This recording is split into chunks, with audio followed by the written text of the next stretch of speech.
प्रिय विद्यार्थियों, इस वीडियो में हम चर्चा करेंगे जैन धर्म के सिद्धांत और शिक्षाएं पार्ट 3। जो हमारे पिछले जो 2 वीडियो मैंने आपको डाले हैं उसमें मैंने आपको जैन धर्म के प्रारंभिक सिद्धांतों के संदर्भ में बताया मैंने आपको। आज हम इस पार्ट 3 में हम चर्चा करेंगे जैन धर्म के बाकी सिद्धांतों की। जो जैन धर्म के सिद्धांत जो उसकी धार्मिक दृष्टि से, दार्शनिक दृष्टि से अत्यंत महत्वपूर्ण हैं। पंच महाव्रत यानी जो जैन धर्म के अनुयायी हैं उनके लिए 5 बातों को मानना अत्यंत आवश्यक है, महत्वपूर्ण है। सत्य, प्रत्येक मनुष्य को प्रत्येक परिस्थिति में सत्य वचन बोलना चाहिए। अहिंसा, प्रत्येक मनुष्य को मन, वचन और कर्म से किसी के प्रति अहित की भावना नहीं रखना ही वास्तविक अहिंसा है। तीसरा, अस्तेय अर्थात मनुष्य को चोरी नहीं करनी चाहिए, किसी का हक नहीं लेना चाहिए। चौथा, अपरिग्रह अर्थात सांसारिक वस्तुओं का संग्रह नहीं करना चाहिए। और 5वां, ब्रह्मचर्य यानी मनुष्य को भोग विलास और विषय वासनाओं से दूर रहना चाहिए। इसके अलावा 6ठा सिद्धांत है 7 शील का सिद्धांत है। इसमें 7 बातों पर जोर दिया गया है। जो पहला है दिग्व्रत, अपनी क्रियाओं को कुछ विशिष्ट दिशाओं तक सीमित रखना।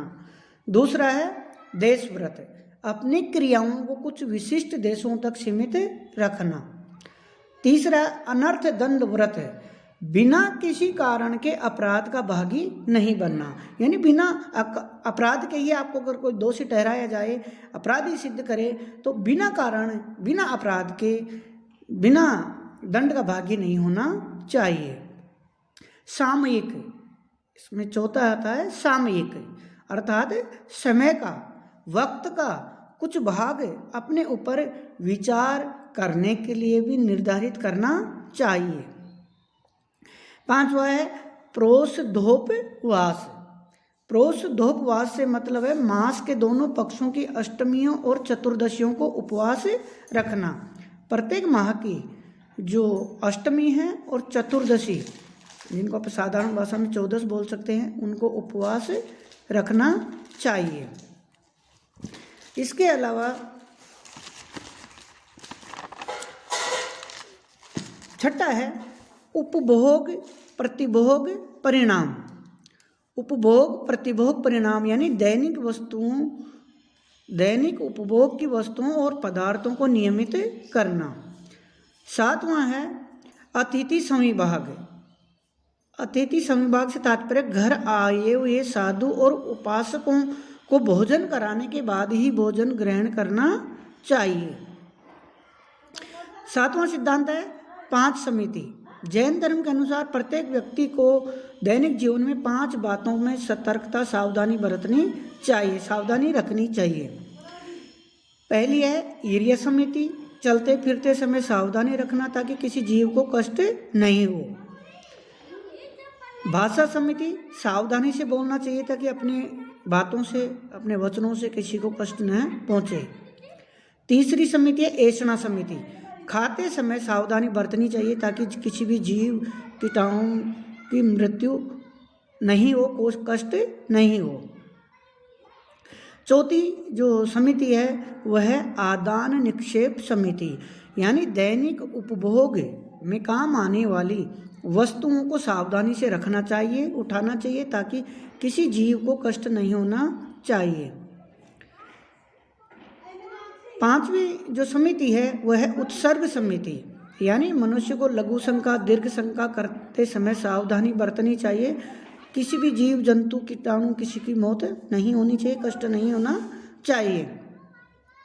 8वां सिद्धांत है तपस्या और उपवास। जैन धर्म का 8वां सिद्धांत तपस्या और उपवास। महावीर ने आत्मा को वश में करने तथा 5 आचरणों का पालन करने के प्रयत्न में तपस्या और उपवास पर सबसे अधिक बल दिया है। जैन धर्म में 2 प्रकार की तपस्या मानी गई है, बाह्य तपस्या और आंतरिक तपस्या।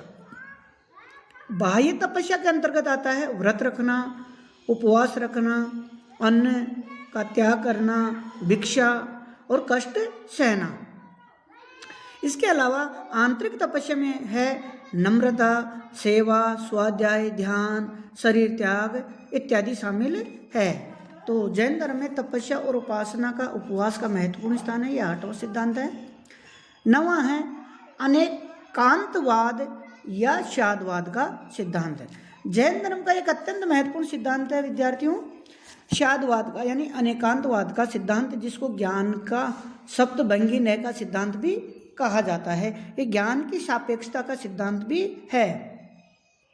जैन धर्म के अनुसार प्रत्येक वस्तु के अनंत स्वरूप होते हैं। अनंत धर्मस्य स्वरूपा वस्तु, यानी उसके कई रूप होते हैं, कई स्वरूप होते हैं, और मानव अपनी सीमित बुद्धि के द्वारा उसके कुछ ही स्वरूपों को यानी कुछ ही प्रकारों को जान सकता है। और संपूर्ण ज्ञान तो केवल केवलीन अहर्त अर्थात निग्रंथ व्यक्ति के लिए ही संभव है, जिसको सर्वोच्च ज्ञान प्राप्त हो चुका है। अन्यथा सामान्य मनुष्य उसके कुछ ही स्वरूपों को जान पाता है।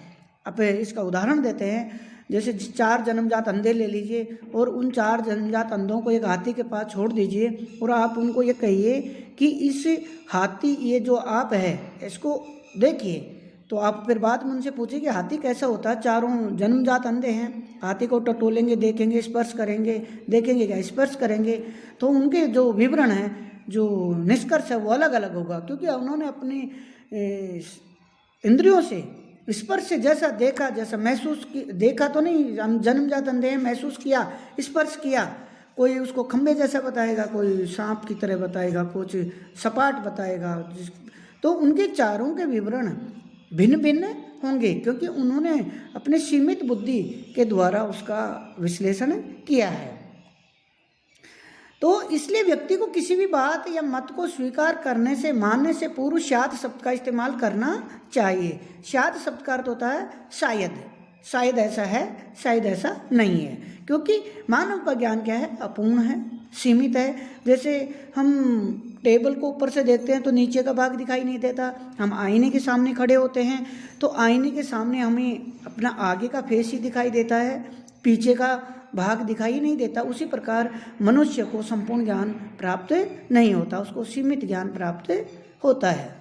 इसलिए जैन धर्म कहते हैं कि किसी भी बात को मानने, मत को, दृष्टिकोण को मानने से पूर्व शायद अर्थात शायद शब्द का इस्तेमाल करना चाहिए। इसकी 7 बातें हैं।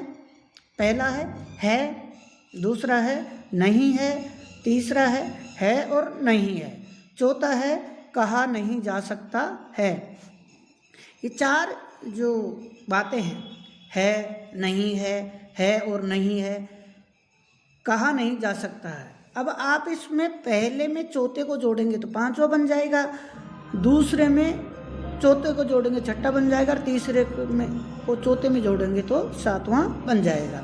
तो 5वां है किंतु कहा नहीं जा सकता, 6ठा है नहीं है और कहा नहीं जा सकता, और 7वां है और नहीं है किंतु कहा नहीं जा सकता। 10वां महत्वपूर्ण सिद्धांत है जैन धर्म का पुनर्जन्म और कर्मवाद का सिद्धांत।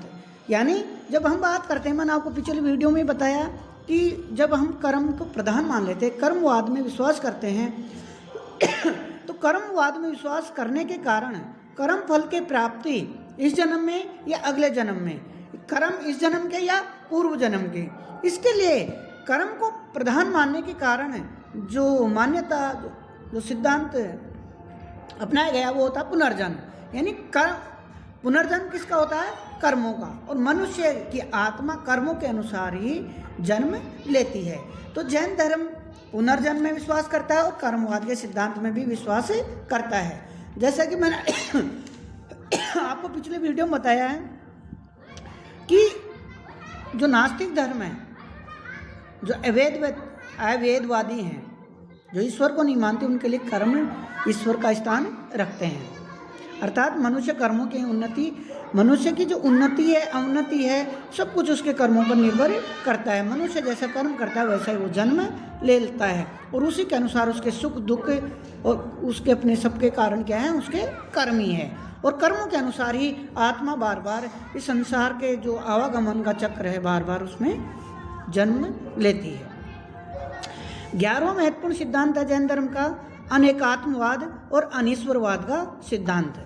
अनेकात्मवाद से तात्पर्य है कि जैन धर्म अनेक आत्माओं की सत्ता में विश्वास करता है, यानी आत्मवादी आत्मा की सत्ता में विश्वास करता है। जैसे बौद्ध धर्म आत्मा की सत्ता में विश्वास नहीं करता, लेकिन जैन धर्म आत्मा की सत्ता में विश्वास करता है, और वो भी एक नहीं अनेक आत्माओं की सत्ता में। उनका कहना है कि पृथ्वी के कण कण में आत्मा का निवास है, इसलिए वो अनेकात्मवादी माना जाता है।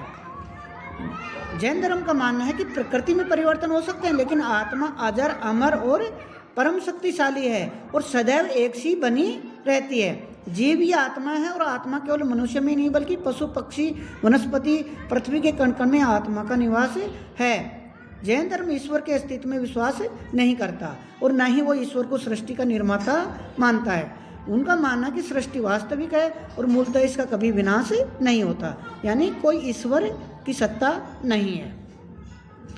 12वां सिद्धांत है वेदों की प्रामाणिकता का खंडन, यानी जैन धर्म वेदों को अपौरुषेय मानने और वैदिक ज्ञान को ही अंतिम ज्ञान मानने का खंडन करता है, विरोध करता है और वेदों में विश्वास नहीं करता।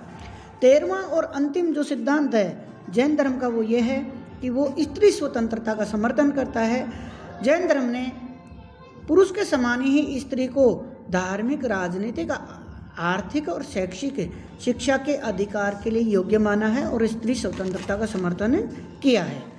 ये जैन धर्म के जो महत्वपूर्ण सिद्धांत थे मैंने आपको उसको विस्तार से बताया है, और तीनों जो वीडियो मैंने आपको बताए हैं उसमें पार्ट फर्स्ट, पार्ट सेकंड और पार्ट थर्ड है। इन तीनों में मैंने आपको जैन धर्म के सिद्धांत और शिक्षाओं के संदर्भ में बताया है।